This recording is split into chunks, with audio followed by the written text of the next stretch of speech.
Hi, my name is Noel Davis, and this is my review of the Dyson Cinetic Allergy Vacuum with the ball on it, and just a comparison to my old DC07 that I had that still works, but is just starting to not produce as well as it used to, I feel. So let's go to a comparison of these two models so you can see what they are.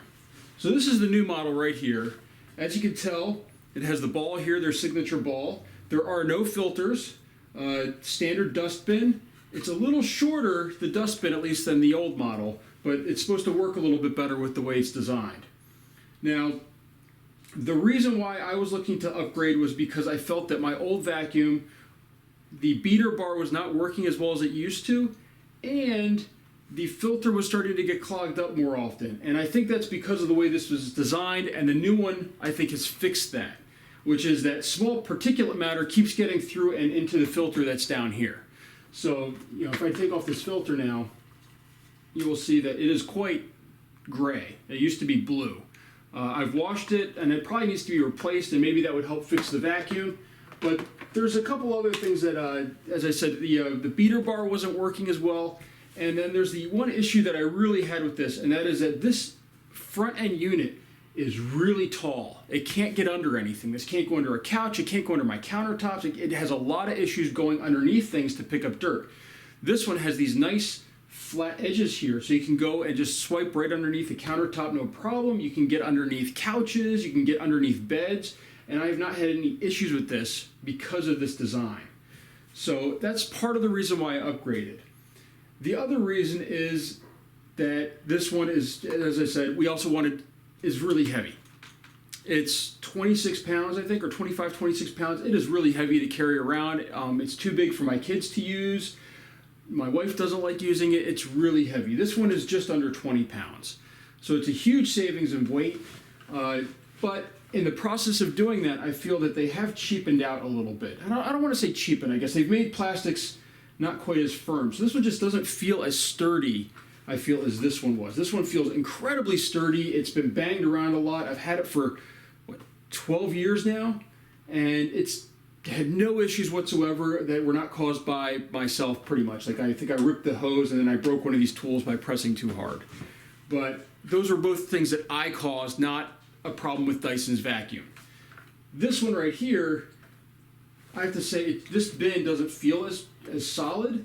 The way when you push up to take out the bin and then you can push again to release the materials, that's kind of a okay design, but I'm not real happy with it because you can accidentally release it right after taking it out because your hand is right there. I like the dual action that this one has, where you have to push down right here and then you pull up here to release the bin. All right, now to the bin itself. I'm going to bring this up here. I don't know if you can see these, but there's these little ridges in here that they have all throughout the bin, and they have this max line right here. That max line is above these ridges by about an inch. Well, I've had some material that comes up over this, and then I go to empty the bin and nothing falls out. And then I'm reaching up in there to pull things out. So I think it probably helps capture more dust this way, but it seems like a major design flaw as far as the way the vacuum works. I'm now having to reach up and pull stuff out and get dust all over my hands right near the garbage can. So that's not, so I find that I have to empty this quite frequently. In fact, it used to be that I'd empty maybe that one, my old one, once or twice during doing my house. This one I'm emptying 3 or 4 times now because I'm just so worried about it going up above this ridge and then all of a sudden nothing comes out of it. This has a little tube coming up here. It's a little bit hard to line up at times. That time it lined up right away, but I've had a couple times where I'm up top and I'm trying to put it on and I'm having some issues, then I have to get down on my hands and knees to look for it. So there's just some differences that maybe I'm not used to it. Maybe it's not as good as what I felt that the old one was, because I really loved my old one. It's the whole reason why I bought a new one of these instead of going with the different companies. I like what Dyson has done. I love the bagless because I'd forget to change bags all the time. We still have a bag filter and it just sits in the house basically, and the one time that I go to use it, it's usually the bag is filled. So I do like these bagless designs. Now, with this, you have the wheels in the back, you have this big wheel, and that's a huge change when you're steering because you're just leaning it from side to side sort of, and it's not as easy as they say it is. They're like, oh, you just twist your wrist. It's not that easy. You kind of have to bring it over, and that allows you to turn.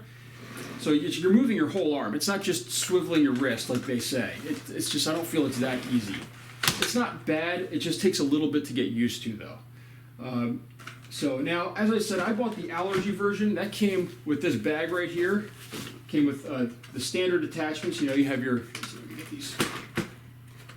your crevice tool, and then also has a brush attached to it, which is sort of nice to just have that be all in one. And this slides up and down.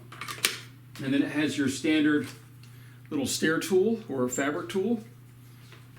Again, I don't feel that this is as solid as this one is. This one, I love the design on this one. I still like the holes in the top here, so it has these little holes to vent it, which this does not have really. You know, or it does not, I don't think it has them anywhere on here, any holes like that to prevent over suction, so that way the air is always coming through. This one doesn't have that, so it does get stuck on things a little bit more. So it's just I think there was a lot of really good thought that went into their old one. I don't know why they didn't keep this. Like, I thought that was a really good design. Maybe there's a reason, I just don't know. But that's one of the things that I liked about the old one compared to the new one. Now, some of the other tools that it came with, and this is part of the reason why I wanted a new one. It came with a thing. This is actually good for ceiling fans. You connect this on, and this goes over the top, so you can reach up and put this over the top of something and brush it off. So this is perfect for ceiling fans, which I think is really convenient because, you know, when you don't use them for a while and then you need to dust them off, it's a pain to try to get up on a ladder and everything to clean them off. So I think that's actually a nice one. This one probably won't get used too much, but this is a mattress tool. It's meant for cleaning off mattresses and things, and it has these little holes in the side here, so that way you can it draws in air and it won't get stuck on a fabric material. Now, this is an interesting one. This is let's only grab the entire thing here. This is a tool that's meant to like get around large items or underneath them. So these tools, this right here, this wand, goes in here, and then what you can do, if I get it here, is extend it out, and this is a plastic that bends, so you can kind of bend around and get in some area and clean it out from the dust that's in there. So I haven't tried this under my fridge yet, but I figured this would be good for going underneath a fridge or behind the refrigerator or behind like a piano or TV or something that's really heavy to move or you don't want to move it to clean behind it. So I'm kind of excited about this. I haven't tried it yet, but that's something that I think is actually a good idea to have. So keep going here. Now this is a dusting tool. This is another thing that can be good for cleaning furniture. It has it's very soft bristles on here. I can't imagine this damaging. Maybe even I could probably even use this on the TV actually to clean it off. And it has swivels back and forth here a little bit, and there's little air gaps to pull in the dust, so that way it goes into the vacuum. So another neat little tool. I haven't tried this one yet either, but I would imagine that this would be great also for cleaning off things that maybe would move around a little bit more. I don't know what the airflow exactly will be, but there's a huge wide space here for it to go in. And then this is actually the main reason why I wanted this one over the regular model. This right here, this little brush. This is designed for furniture, so you can use this on your couch or on your stairs. And basically they're saying that these do not clog. I've tried these on the stairs. I don't have any hair caught on them or anything, which is amazing in my house. So I'm actually quite impressed by this. It sucks in air from here, it looks like, to cause this to rotate. So it's also pulling everything back into here. Now, they've shown it with shoelaces and all sorts of stuff that they've shown it on the video, so I haven't hit anything quite like that, but the fact that there's no hair caught in here was quite impressive to me, because I've, with my wife and kids, and, we have animals over every once in a while, these things normally clog up. So far, I'm actually pretty impressed with the new one as far as its capabilities.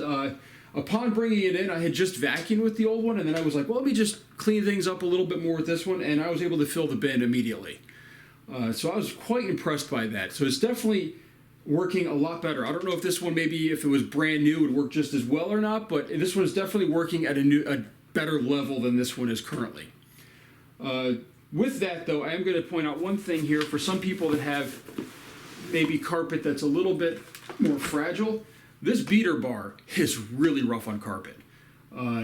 It really just hammers the carpet. Now, I don't mind. I'd rather have it be hammered and be clean, But if you've got a delicate carpet or a carpet that maybe is something that you don't want to do that with, this probably would not be the vacuum for you. It's one of those things where it works really well for its purpose, but if it's like this carpet's pretty tough, I haven't had any issues with this carpet, but I could see definitely a softer carpet being just completely torn up and shredded and look horrible. So that is something to think about. I know that this one is not nearly as rough, which is something that was nice about it. Is, you know, we had lived in another house where we had some softer carpets, and this one probably would have just torn it to pieces, whereas this one was fine with it.